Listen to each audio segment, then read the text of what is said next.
You can move in every direction through space, forward and backward, left and right, up and down. You can retrace your steps. You can return to a place you have been. Space allows you to move freely in any direction you choose.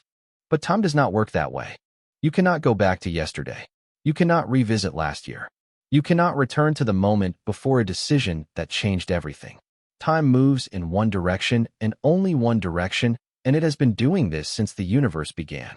And yet here is what should disturb you. The fundamental laws of physics do not require this. The equations that describe how particles move work equally well forward and backward in time. If you filmed a collision between two particles at the quantum level and played it in reverse, it would look just as physically valid as the forward version. The laws of physics themselves do not distinguish between past and future. Time could theoretically flow in both directions, and the mathematics would not object. So why does it only flow forward? Why is there a direction to time at all? This is one of the deepest unsolved problems in physics. And the most honest answer science currently has is not a fully satisfying one. The leading explanation involves something called entropy and the second law of thermodynamics. Entropy is a measure of disorder. The second law states that in any closed system, entropy tends to increase over time. Things fall apart. Heat flows from hot to cold and not the other way. A dropped glass shatters and does not reassemble itself. Smoke spreads through a room and does not spontaneously gather back into a column. In every case, disorder increases. This gives time its direction. The past is the direction of lower entropy. The future is the direction of higher entropy. You remember the past and not the future because the past is the direction from which causes came. You age and do not unage because biological systems accumulate entropy and do not spontaneously reverse it. Physicist Sean Carroll at Johns Hopkins University has spent much of his career trying to explain why entropy increases in the first place, and the answer takes you somewhere genuinely strange. The universe we live in started in an extraordinarily low entropy state. The Big Bang produced a universe that was remarkably smooth and ordered. And because it started so ordered, it had enormous room to become more disordered. It has been doing that ever since. The arrow of time is not a fundamental law. It is a consequence of the specific initial conditions of our universe. We experience time as moving forward because we happen to start in a very unusual place. But here is where it gets stranger. Even with entropy as an explanation, there is still something that physics does not fully account for. That explanation tells us why disorder increases. It does not tell us why we experience time the way we do from the inside. Why time feels like it flows. Why the present moment feels different from the past and the future.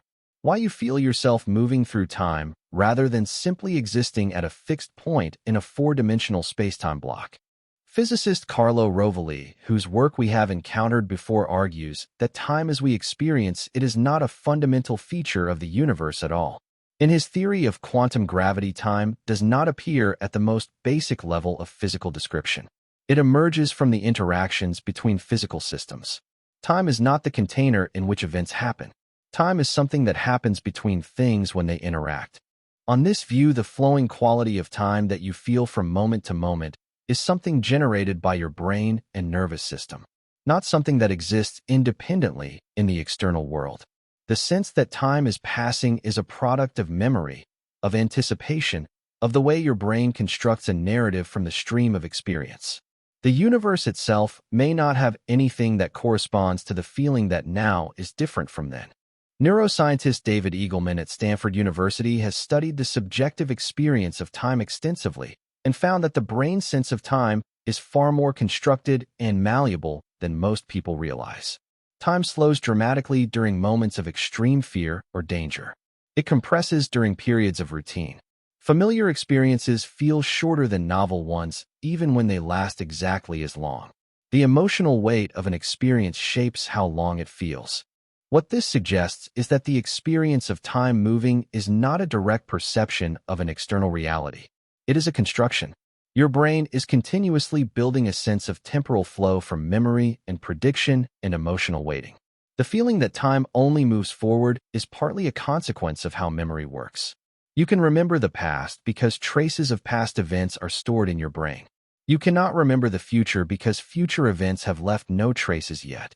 The asymmetry of memory creates the asymmetry of experience time. But the deep question remains. Why did the universe start in such an extraordinarily ordered low-entropy state in the first place? Why was the Big Bang so smooth? That is a question physics has not answered. And some physicists suspect that answering it would require understanding something even more fundamental about the nature of time than anything our current theories provide. Time moves forward because the universe started somewhere very specific. And why it started there is a question that may sit at the edge of what is knowable at all. You are moving through time right now. You always have been. And you have never once been able to stop it or reverse it or even fully understand why. That is not a small thing to sit with.